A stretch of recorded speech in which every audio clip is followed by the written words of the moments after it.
Hello students, welcome back to my channel Computer Science for All by RK. So in today's video, we are going to cover a very important topic. जैसा कि आपको पता है कि the latest sample paper of artificial intelligence have been released and you have seen that there are numericals this time that are going to come in the exam. So even many students are worried that how we are going to do the numericals when you have seen the answer key.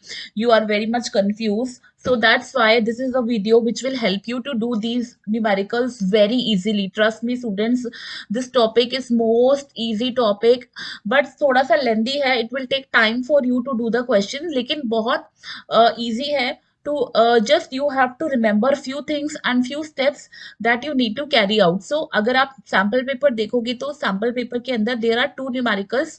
One will be based on TF-IDF, which is term frequency inverse document frequency, right. तो हमें ये निकालना है. And एक और दूसरा जो question है न्यूमेरिकल है वो है based on F1 score. So this is from the evaluation unit. अगर ये वाला क्वेश्चन में देखूं तो ये इवैल्यूएशन यूनिट में से आया है. और जो आपका डॉक्यूमेंट फ्रीक्वेंसी वाला क्वेश्चन है, डॉक्यूमेंट फ्रीक्वेंसी वाला क्वेश्चन है आपका एनएलपी यूनिट से. तो अगर आप देखोगे तो 4 मार्क्स के 3 क्वेश्चन होंगे, लेकिन उसमें से आपको कोई भी 2 क्वेश्चन अटेम्प्ट करने हैं. सो आज के वीडियो में एंड मेरे नेक्स्ट वीडियो में मैं आपको ये 2 क्वेश्चन कैसे अटेम्प्ट करने हैं this I am going to explain, and which is going to make your task very easy. So you will feel more confident after you watch this video. So I'm just going to take the question that is given in the sample paper only. तो हम इसी question को solve करेंगे. ठीक है. Now how we can solve this question. यहाँ पे मेरा जो क्वेश्चन है वो ये बोल रहा है मुझे टर्म फ्रीक्वेंसी निकालनी है. I have to calculate TF-IDF. पहली चीज तो अब इसकी फुल फॉर्म क्या होती है. इसकी फुल फॉर्म होती है term frequency, right, and inverse document frequency, right. So सबसे पहली चीज आपको इसका फॉर्मूला याद करना है कि what is the formula of term frequency. तो इसका जो फॉर्मूला होता है वो होता है term frequency IDF is inverse document frequency. इसका जो फॉर्मूला होता है which is equal to term frequency multiplied by log of, so you have to calculate the log of inverse document frequency. So that means कि आपको क्या निकालना है. आपको ये दोनों चीजें निकालनी है और इस दोनों को अगर हम मल्टीप्लाई करेंगे तो हमारे पास आ जाएगा term frequency and inverse document frequency. अब हमें ये करना कैसे है, how we have to do this. Now अगर आप देखोगे जो आपका डॉक्यूमेंट है, पहले तो आपके 4 डॉक्यूमेंट है जो आपके पेपर में आए हैं, right. So there are 4 documents which have come in the exam. So here you can see that first document है आपका जॉनी जॉनी यस पापा. अगर आप देखोगे तो आपको क्या करना है, इसमें से एक डिक्शनरी क्रिएट करनी है, मींस एक वर्ड डिक्शनरी क्रिएट करनी है. तो अब डिक्शनरी कैसे क्रिएट करेंगे, कोई भी वर्ड हमें रिपीट नहीं करना है, तो हमें एक पूरी डिक्शनरी क्रिएट कर रहे हैं यहाँ पे. ठीक है. तो अब डिक्शनरी जब क्रिएट करेंगे तो कैसे करेंगे, क्या क्या वर्ड्स आ रहे हैं मेरे. जैसे अगर आप देखोगे तो मैं डॉक्यूमेंट 1 की बात करूँ तो डॉक्यूमेंट 1 में हमारे पास एक तो जॉनी आ रहा है ना. तो जॉनी जॉनी बिकॉज 2 टाइम्स लिखा तो हम एक ही बार लिखेंगे. तो एक हमारा जॉनी वर्ड हो गया. ठीक है. दूसरा हमारा यस हो गया. ठीक है. देन हमारा पापा हो गया. देन हमारा नेक्स्ट लाइन में अगर आप देखोगे तो ईटिंग, ईटिंग हमारा वर्ड हो गया. ठीक है. देन नेक्स्ट हमारा शुगर हो गया. ठीक है. देन हमारा नेक्स्ट हो गया नो. एंड पापा ऑलरेडी हम लिख चुके हैं, राइट. पापा हम ऑलरेडी लिख चुके हैं, सो दोबारा से हम रिपीट नहीं करेंगे इसको. नेक्स्ट हमारा हो गया टेलिंग, राइट, टेलिंग. देन हमारा हो गया लाइज. ठीक है. ऐसे करते करते I am going to make the entire thing. ठीक है. तो हमारे क्या क्या अगर आप देखोगे तो हमारे क्या क्या वर्ड्स हैं, ये मेरे वर्ड्स मैंने निकाल लिए सारे. हमारे पास पहले लाइन में है जॉनी, उसके बाद है यस, उसके बाद है मेरे पास papa, eating, sugar, no, telling, lies, open your mouth and ha. So you can see that हर एक वर्ड को मैंने सिर्फ एक बार लिखा है. Every I have to write only 1 time. और हम क्वेश्चन मार्क या फिर जो स्टॉप वर्ड्स होते हैं, स्टॉप वर्ड्स मीन्स जिसकी नेग्लिजेंस मीन्स जिसकी वैल्यू नहीं, जिसकी ज्यादा वैल्यू हम कंसीडर नहीं करते, जैसे क्वेश्चन मार्क है या कॉमा है या एक्सक्लेमेशन, तो हम ये अपने डिक्शनरी में इंक्लूड नहीं करेंगे. ओनली नॉर्मल जो वर्ड्स है वो हम इसमें इंक्लूड करेंगे. ठीक है. अब ये तो आपने बना लिया, ये पूरा आपने क्या बना लिया आपने, डिक्शनरी बना ली। अब आपने जब डिक्शनरी बना ली तो मैं आपको दोबारा से यहाँ पे आपको क्रिएट करके दिखाऊंगी, ठीक है। आपने डिक्शनरी क्रिएट कर ली। Now after creating the dictionary आपको क्या करना है, एक डॉक्यूमेंट वेक्टर टेबल बनाना है। ये है आपका स्टेप वन। अगर देखा जाए तो मेन ये स्टेप वन है जिसके आपको मार्क्स मिलेंगे, right. So this is my step one. Now step one में हमने क्या करना है, ये सारे डिक्शनरी के जितने भी वर्ड्स हैं हमने ये सारे वर्ड्स ले लिए, ठीक है। अब वर्ड्स लेने के बाद हमने क्या करना है, document one, document two, document three, document four, ये हमें वेक्टर टेबल बनाना है। इसको टेबल को हम बोलते हैं term frequency table. Term frequency table हमने बनाना है कि हर डॉक्यूमेंट में हर जो भी हमारे जो वर्ड्स है जो हमने डिक्शनरी बनाई है उसकी फ्रीक्वेंसी कितनी है। फॉर एग्जाम्पल आई से, जैसे डॉक्यूमेंट वन है इसमें जॉनी जो है वो कितनी बार आ रहा है, अगर आप देखोगे तो जॉनी जॉनी 2 टाइम्स आ रहा है, तो यहाँ पे मैंने लिख देना है 2, ठीक है। फिर ऐसे ही हम देखेंगे यस कितनी बार आ रहा है, यस आ रहा है 1 टाइम, ठीक है। देन वी आर सेइंग पापा, पापा इज कमिंग 1 टाइम, ठीक है। अब ईटिंग शुगर ये सब तो है नहीं, तो हम इसमें ये हमारा 0 0 फ्रीक्वेंसी हो गई कि फर्स्ट डॉक्यूमेंट के अंदर नो भी नहीं आ रहा, this is also 0, this is also 0, ये भी 0 हो गया, ये भी 0 हो गया, ये भी 0 हो गया और ये भी 0 हो गया, ठीक है। अब डॉक्यूमेंट 2 पे आ जाते हैं। डॉक्यूमेंट 2 में क्या है, हमारे पास 4 वर्ड है, ईटिंग शुगर नो पापा। तो जॉनी तो है नहीं इस लाइन में, है ना, तो हम यहाँ लिखेंगे we will write 0। Then again yes is also not there, 0, papa is there, तो मैंने पापा के ऊपर 1, यहाँ पे 1 फ्रीक्वेंसी लिख दी। ईटिंग शुगर भी हमारा 1 फ्रीक्वेंसी हो गई, और नो की फ्रीक्वेंसी भी क्या हो गई, 1, ठीक है। और बाकी सबकी फ्रीक्वेंसी 0, बाकी तो और कुछ है नहीं इसमें, है ना। सो यहाँ पे हमारी ये वाली फ्रीक्वेंसी हो गई 0 0 0, ठीक है।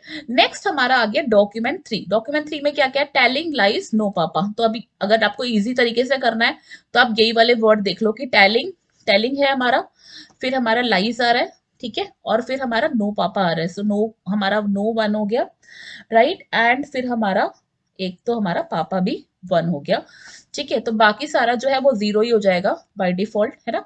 सो ये सब जो आ रहा था उसकी फ्रीक्वेंसी मैंने यहाँ पे मेंशन कर दी, और फिर बाकी सब हमारे हो गए 0, ठीक है। 0 0 0 0। इसके बाद फोर्थ नंबर पे क्या है, ओपन योर माउथ और हा, बिकॉज 3 टाइम आ रहा है ना, तो ये 4 वर्ड्स आ रहे हैं, इसमें से एक तो ओपन आ रहा है, ओपन आ रहा है 1 टाइम, देन योर आ रहा है 1 टाइम, माउथ आ रहा है 1 टाइम, एंड जो हा है वो कितने टाइम आ रहा है, 3 टाइम आ रहा है, ठीक है। बाकी सब, बाकी कुछ नहीं आ रहा, तो हम बाकी की फ्रीक्वेंसी हो जाएगी 0, तो मैंने यहाँ पर लिख दिया 0 0 0 0 0, ठीक है। तो ये मेरा स्टेप 1 है। अगर आप ये डॉक्यूमेंट वेक्टर टेबल बना लेते हो, टर्म फ्रीक्वेंसी टेबल बना लेते हो, तो इसके लिए आपको यू विल गेट 1 मार्क, ठीक है। अब आपने डॉक्यूमेंट वेक्टर टेबल बना लिया, ठीक है। तो अब ये हो गया आपका term frequency. Document vector table को हम टर्म फ्रीक्वेंसी टेबल भी बोलते हैं, तो ये आपका टीएफ हो गया, ठीक है। अब टीएफ के बाद आपने क्या बनाना है, आपने बनाना है डॉक्यूमेंट फ्रीक्वेंसी टेबल। अभी मैं इसको डिलीट कर रही हूँ, सो आई शो यू कैसे बनाना है, ठीक है। तो मैंने यहाँ पर बनाया है डॉक्यूमेंट फ्रीक्वेंसी टेबल। अब डॉक्यूमेंट फ्रीक्वेंसी टेबल क्या होता है, डॉक्यूमेंट फ्रीक्वेंसी टेबल मीन्स जो ये सारे वर्ड हैं आपको ये मेंशन करना है कि ये कितने डॉक्यूमेंट्स में ये वर्ड यूज हुए हैं। जैसे अगर जॉनी है तो मेरे पास 4 डॉक्यूमेंट थे, ठीक है। अब हमें ये नहीं देखना कि फ्रीक्वेंसी कितनी है वर्ड की, we don't have to see the frequency, हमें बस ये देखना है कि कितने डॉक्यूमेंट में यूज हो रहा है। तो देखो 3 में तो 0 ही था, एक ही डॉक्यूमेंट में जॉनी यूज हो रहा है, तो हम यहाँ पे लिख देंगे कि हाँ 1 डॉक्यूमेंट में यूज हो रहा है। ऐसे ही यस भी अगर आप देखोगे तो एक ही डॉक्यूमेंट में यूज हो रहा है, so here also we are writing yes is in 1 document, तो हमने 1 लिख दिया। ऐसे ही पापा जो अगर आप देखोगे 3 डॉक्यूमेंट में, एक में ही 0 है, बाकी सब में पापा आ रहा है, तो यानी कि 3 डॉक्यूमेंट्स में पापा इज कमिंग, ठीक है। फिर इसके बाद आप देखोगे ईटिंग, तो ईटिंग जो है वो एक में ही आ रहा है ना, बाकी 3 में 0 आ रहा है। ऐसे ही sugar, sugar is also 1। Then no is coming in 2 documents. No जो है अगर आप देखोगे तो नो 2 डॉक्यूमेंट्स में आ रहा है, इसमें भी आ रहा है, 2 में भी और 3 में, तो इसकी फ्रीक्वेंसी हो गई 2, ठीक है। Then telling also, lies also, open also, your, बाकी सारे अगर आप देखोगे तो 1 1 ही आ रहा है।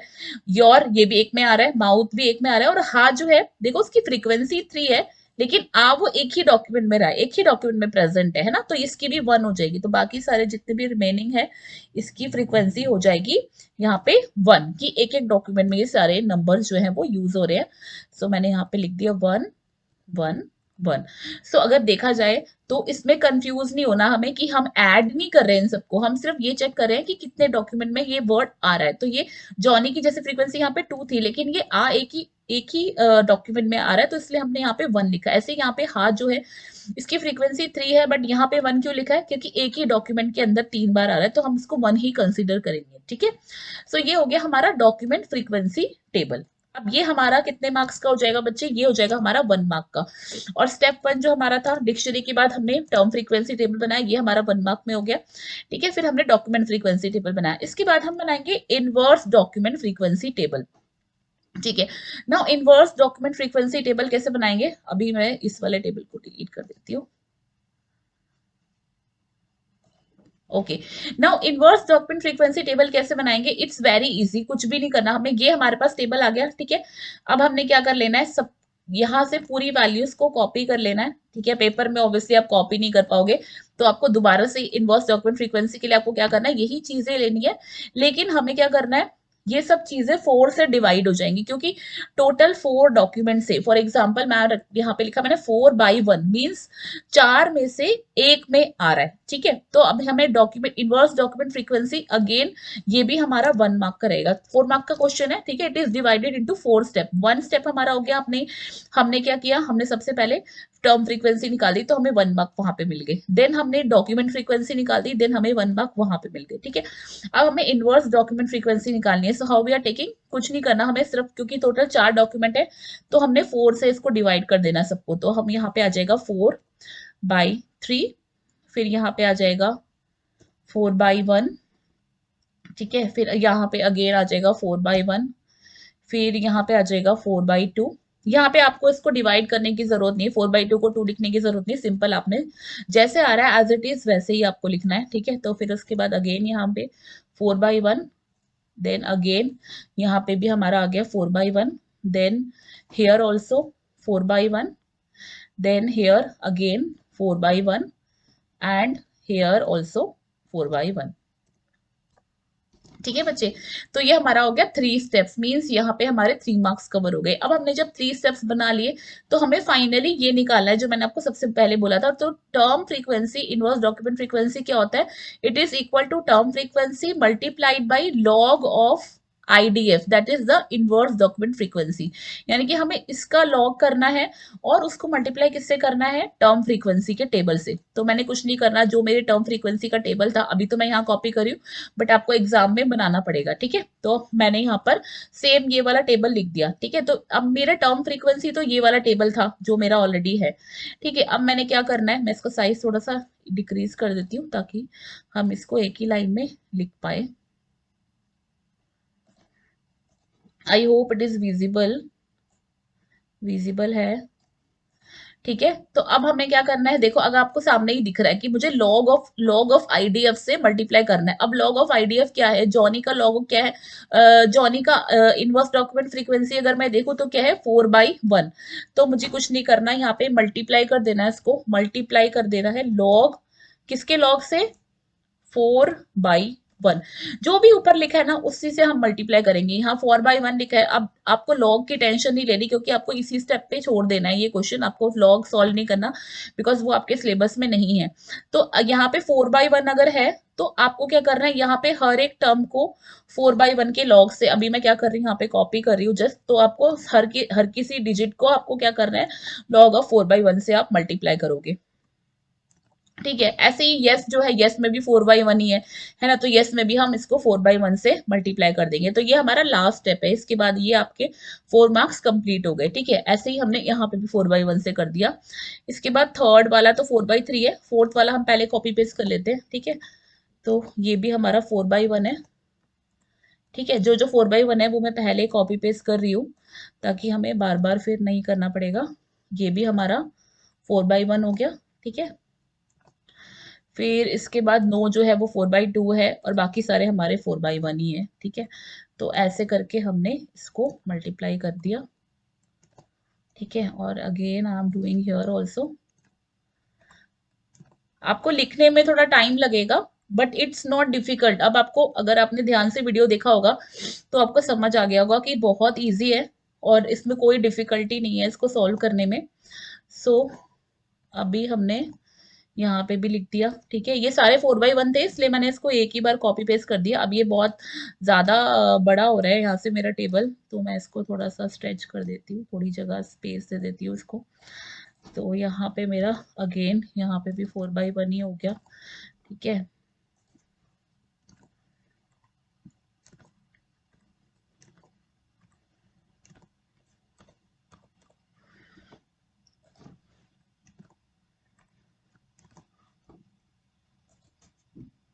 सो आई एम जस्ट राइटिंग, है ना, फोर। बस आपको कॉपी पेस्ट मतलब आपको तो लिखना ही पड़ेगा बच्चे, बिकॉज पेपर में तो आपको लिखना ही होगा, है ना।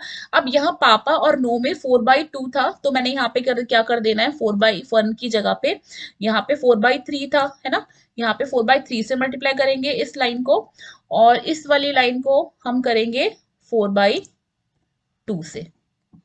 अब ये थोड़ा मेरा टेबल जो है वो इधर चला गया, क्योंकि हमने ज्यादा स्ट्रेच हो गया ये यहाँ से, ठीक है बच्चे। तो I think now it is visible, visible हो रहा है ना। सो यहाँ पे 4x3 हो जाएगा, ठीक है। और यहाँ पे हमने मल्टीप्लाई कर देना है 4x3 से, क्योंकि 4x3 है ऊपर, और यहाँ पे 4x3 करना है, और फिर यहाँ पे हमने करना है 4x2 से, क्योंकि नो की फ्रीक्वेंसी ऊपर क्या थी, देखो 4x2 थी, तो यहाँ पे हमने कर देना है 4x2 से, 4x2, ठीक है। इसको मैंने 2 कर देना है, एंड ब्रैकेट क्लोज करना है, ठीक है, वो बहुत जरूरी है। So you are finally done. तो ये आपका हो गया है आंसर फाइनल। तो ये आपका अगेन, ये आपका जो लास्ट स्टेप रहेगा ये 1 मार्क करेगा, मीन्स 4 स्टेप आपको करने हैं, 4 टेबल्स क्रिएट होंगे। जो पहला और आखिरी टेबल है वही थोड़ा टाइम कंज्यूमिंग है, जो सेकंड और थर्ड है वो तो बहुत छोटा सा है, 1 मिनट में हो जाएगा। मीन्स ओवरऑल अगर आप इस क्वेश्चन को देखोगे तो आपको 4 to 5 मिनट्स लग जाएंगे ये क्वेश्चन करने में, राइट। सो आई होप ये वीडियो के बाद आपको ये क्वेश्चन इजी लगेगा। Even in my next video I am going to explain F1 score का क्वेश्चन कि वो कैसे सॉल्व करना है, एंड मैं आपको एक असाइनमेंट भी प्रोवाइड करूंगी। You can just mail me if you need the assignment based on this topic. So मैं अपना जो भी मेरा ईमेल आईडी है मैं अपने डिस्क्रिप्शन बॉक्स में डाल रही हूँ, सो आप मुझे मेल करोगे, so I'll provide you the assignment. So mail me with your email ID so that I can provide you the assignment based, because अभी इंटरनेट में बहुत सारे असाइनमेंट्स आपको नहीं मिलेंगे इस टॉपिक के बेस पे। तो आप मेरे को मेल करोगे तो I will definitely reply, and then I will give you some questions based on this topic. Okay, thank you so much for watching the video, and stay tuned, subscribe to my channel, because in my next videos I'm going to cover the rest of the numericals and important questions for the AI exam. Thank you so much for watching. Stay home, stay safe, stay motivated.